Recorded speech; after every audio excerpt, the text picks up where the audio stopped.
Media और ionization energy वाली comparisons क्या ट्रेंड ऑब्जर्व किए जाते हैं, आपको electron affinity electronegativity related trend क्या रहता है, तो ये सब आपको ट्रेंड आने चाहिए। So hi everyone, this is me Ritwik. कैसे आप सब लोग? I hope everyone is doing good. So this is my first video of 2021 and wish you guys a very happy new year. And इस साल अपन को दिल लगा के मेहनत करनी है एंड कंसिस्टेंट रहना है, फोकस्ड रहना है एंड एक अच्छा स्कोर करना है बिटसैट के एग्जाम में। तो अगर आप इस चैनल पे नए हो तो guys please do subscribe to the channel. आज के इस वीडियो में अपन बात करेंगे कि यार बिटसैट के एग्जाम में इनऑर्गेनिक के पोर्शन को हमें किस तरह से मास्टर करना है, क्योंकि एंड के टाइम पे क्या होता है, इंस्टीट्यूट्स वगैरह में इनऑर्गेनिक का पोर्शन जल्दी कवर करा दिया जाता है क्योंकि इसके अंदर चीज़ें एक्सप्लेन करने के लिए बहुत कम होती हैं, बट याद करने वाली चीज़ें ज़्यादा होती हैं। तो वो स्टूडेंट से एक्सपेक्ट करते हैं कि यार उनको ये चीज़ें याद मतलब वो सेल्फ स्टडी से कर लेंगे क्योंकि इसमें याद करने वाला पोर्शन ज़्यादा रहता है इनऑर्गेनिक में। तो स्टूडेंट्स को काफ़ी दिक्कत आती है कि यार इतना सारा याद करने का एकदम से आ गया है। तो आज के इस वीडियो में इस पर बात करेंगे। आई होप आपके लिए वीडियो हेल्पफुल होगा, तो do let me know in the comment section. तो स्टार्ट करते हैं आज की इस वीडियो को। तो यार सबसे पहले एक इम्पॉर्टेंट बात कि इनऑर्गेनिक के पोर्शन को कहाँ से रेफर करना है, किस बुक से पढ़ना है। तो सबसे पहली चीज़, the best book to study inorganic chemistry is NCERT. आपको क्या करना है, एनसीईआरटी को लाइन बाय लाइन पढ़ना है। फॉर एग्जाम्पल आपने कोई चैप्टर उठाया, आप 4 to 5 पेजेस रोज़ पढ़ रहे हो। जब भी आपकी एफिशिएंसी मैक्सिमम है, चाहे आप उसे सुबह पढ़ना चाह रहे हो या रात को सोने से पहले पढ़ना चाह रहे हो, जब भी आपकी एफिशिएंसी मैक्सिमम हो आप एनसीईआरटी को लाइन बाय लाइन पढ़ो। जब आपका चैप्टर फिनिश हो जाए उसके बाद स्टूडेंट्स क्या करते हैं, मल्टीपल बुक्स रेफर करने लग जाते हैं। थ्योरी में उलझे रहते हैं कि उन्हें लगता है कि यार इतनी सारी चीज़ें याद करने वाली हैं, तो याद कर लेते हैं, फिर अपन क्वेश्चंस प्रैक्टिस करेंगे। बट आपको क्या करना है, साथ साथ क्वेश्चंस प्रैक्टिस करने हैं। ये गलती मत कीजिएगा। एंड मैंने अपनी प्रिपरेशन में ये चीज़ सीखी है कि साथ साथ क्वेश्चंस प्रैक्टिस करने हैं इनऑर्गेनिक के लिए, तभी आपको चीज़ें ज़्यादा अच्छे से याद रहेंगी। आपको क्या करना है, एक चैप्टर आपने पढ़ लिया, सारे रिएक्शन जो लिखने थे याद करने थे वो कर लिए। उसके बाद आपको ऑब्जेक्टिव क्वेश्चंस प्रैक्टिस करने हैं। ऑब्जेक्टिव क्वेश्चंस प्रैक्टिस करने हैं तो आप प्रीवियस ईयर जेईई मेन के क्वेश्चंस या मेमोरी बेस्ड बिटसैट के जो भी अवेलेबल हैं उनको रेफर कर सकते हो। एंड आपको आइडिया लग जाएगा कि किस टाइप के क्वेश्चन पूछे जाते हैं एंड कौन सी चीज़ ज़्यादा इंपॉर्टेंट है एज़ कम्पेयर टू अदर, कौन सी चीज़ आपको याद तो रखनी ही है। तो इससे आपको ये आइडिया लग जाएगा और वापस जब आप मल्टीपल टाइम रिवीजन करोगे उसके बाद आप शॉर्ट नोट्स वगैरह या जो भी आपको मैप चार्ट जो भी बनाना है आप बना सकते हो।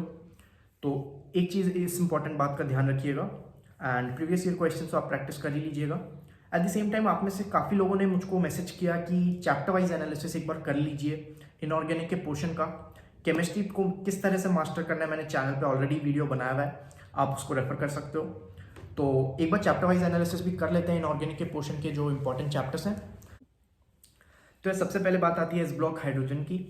तो हाइड्रोजन में आइसोटोप रिलेटेड प्रॉपर्टीज़ जो भी एनसीईआरटी में मेंशन्ड है, आपका H2O2 हाइड्रोजन पेरोक्साइड रिलेटेड जो भी रिएक्शंस एनसीईआरटी में मेंशन्ड है, काफ़ी इंपॉर्टेंट है। इस पे सवाल जनरली पूछे जाते हैं। हार्डनेस ऑफ वाटर रिलेटेड सवाल, या फिर हाइड्रोजन गैस किस में ऑक्सीडाइजिंग एजेंट की तरह एक्ट कर रहा है या किस में रिड्यूसिंग एजेंट, इस टाइप के एमसीक्यू आ सकते हैं। और इस ब्लॉक में name of compounds and the formulas, ये आपको याद करने हैं।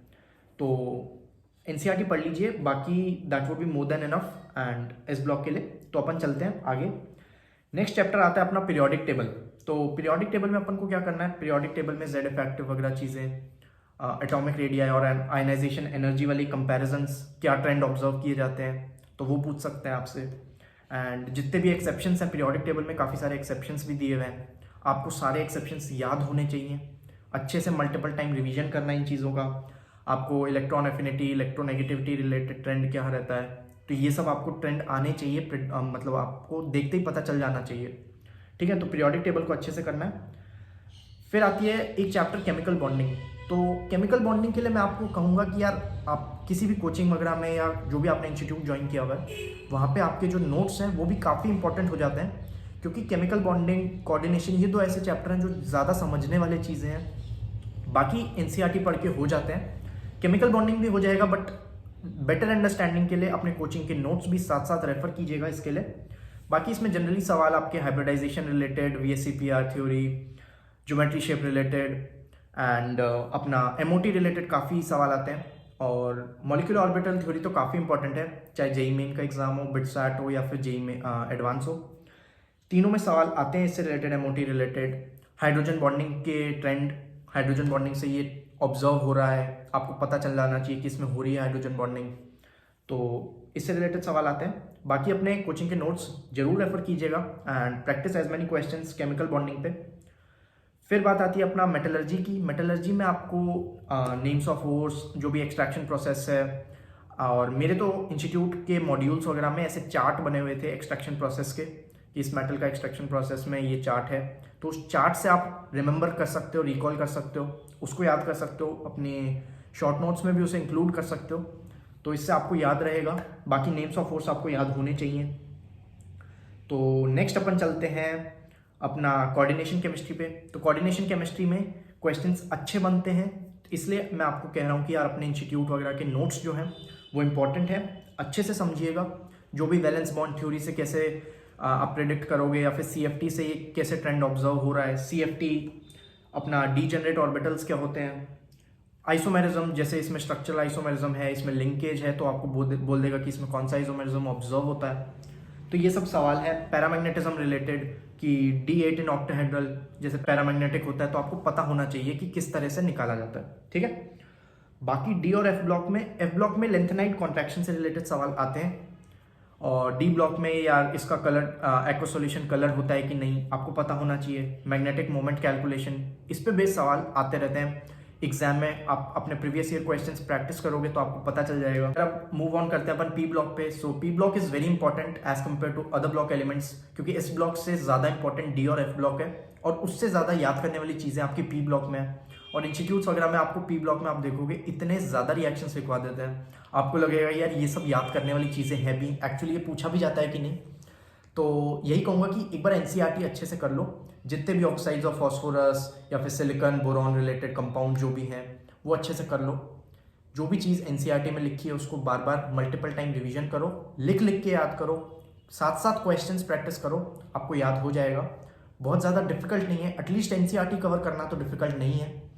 तो P ब्लॉक में ये सब आप कर सकते हो, जितने भी एक्सेप्शंस हैं तो वो सब याद करना है आपको। लेकिन एक इम्पॉर्टेंट बात एंड में ये कहना चाहूँगा, बाकी जो चैप्टर्स हैं वो तो आप NCERT से कर ही सकते हो, एनवायरमेंटल केमिस्ट्री वगैरह। एक इम्पॉर्टेंट बात लास्ट में बोलना चाहूँगा कि आप मेरे को ये बात बताओ कि आपका जो D-Day पे स्कोर है BITSAT का, वो किस चीज़ पे डिपेंड करता है कि लास्ट में आपको कितनी चीज़ें याद है। एटलीस्ट इनऑर्गेनिक केमिस्ट्री में बात करूँ तो कितनी चीज़ें लास्ट के दिनों पे आपको याद हैं।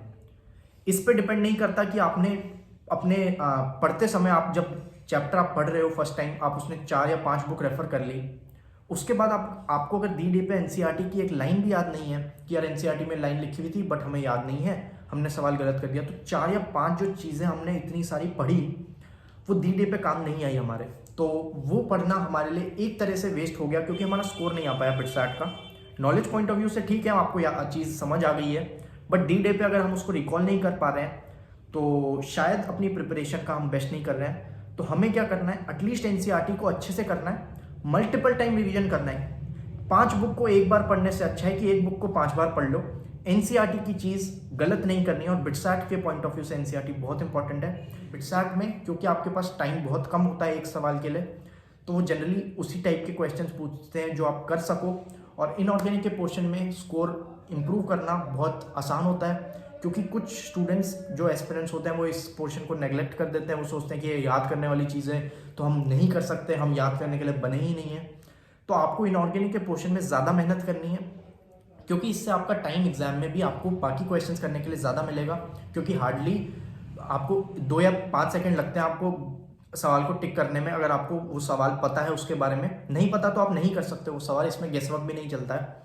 तो इनऑर्गेनिक के पोर्शन में यही चीज़ है, खास बात है, तो इसको अच्छे से करिएगा। So that was all for this video. I hope आप सबके लिए वीडियो हेल्पफुल रहा होगा। So guys please do like the video, share with your friends and subscribe to the channel. तो मिलते हैं अगले वीडियो में। टिल देन स्टे ट्यून्ड, चंगा।